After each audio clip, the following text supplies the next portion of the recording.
होणारे असतात. भरपूर अशा इथं कविता झाल्यात, छान झाल्यात.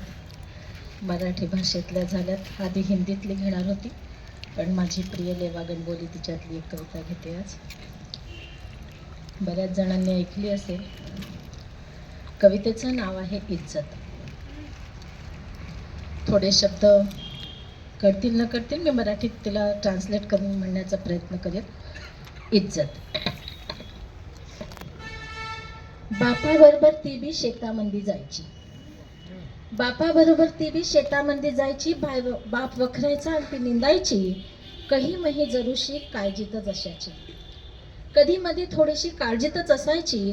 केळीचं पान हल्लं रे हल्लं किती घाबरायची. म्हणजे केळीचं पान हल्लं रे हल्लं किती घाबरायची. एक बोकेतडी मग बांधावरच फिरायचा. अधाशा नजरानं तो तिले पाहायचा. तिच्या काळजात मग गैरच धस व्हायचं. कसं सांगायचं बापाले तिले ने कयाचं. एक बोक्या तिथं बांधावरच फिरायचा. अधाशा नजरेनं तो तिला पाहायचा. तिच्या काळजात मग गैरच धस्त व्हायचं. आणि कसं सांगायचं बापाला ते तिला नाही कळायचं. एक दिवशी बोक्यानं हिम्मतच केली. एक दिवशी बोक्यानं हिम्मतच केली ना. ओढत ओढत मग तिले बागामध्ये नेली. तोंडात पोया खूपशी सण कुकरण त्यानं केलं.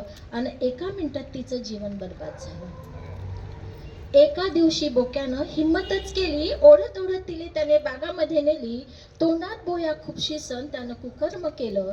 आणि एका मिनिटात तिचं जीवन बर्बाद झालं. एका मिनिटात तिचं जीवन बर्बाद झालं. पयत पयत मग ती इहिरीजोय आली.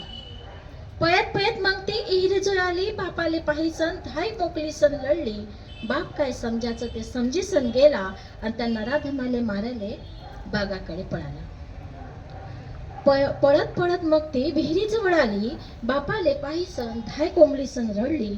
बाप काय समजायचं ते समजून गेला. त्या नराधमाला मारायला बागाकडे पळाला.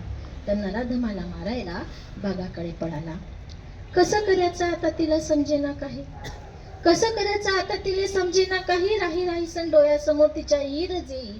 हिम्मत करीसन तिनं इहिरीत मारली उडी. आणि धप आवाजाबरोबर बादलीची वाजली कडी. कसं करायचं आता तिला समजेना काही. राही राहीसन डोळ्यासमोर विहीरच येई. हिम्मत करीसन तिनं विहिरीत मारली उडी. आणि धप आवाजाबरोबर बादलीची वाजली कडी. धप आवाजाबरोबर बादलीची वाजली कडी. जो तो मग आता तडी जमत होता. जो तो मग आता तडी जमत होता. काय झालं कसं झालं ते बापाला विचारत होता. काळजावर दगड ठिसन बाप बोलला. काळजावर दगड ठिसन बाप बोलला. बादलीनं पाणी काढताना पाय तिचा घसरला. बादलीनं पाणी काढताना पाय तिचा घसरला. धन्यवाद.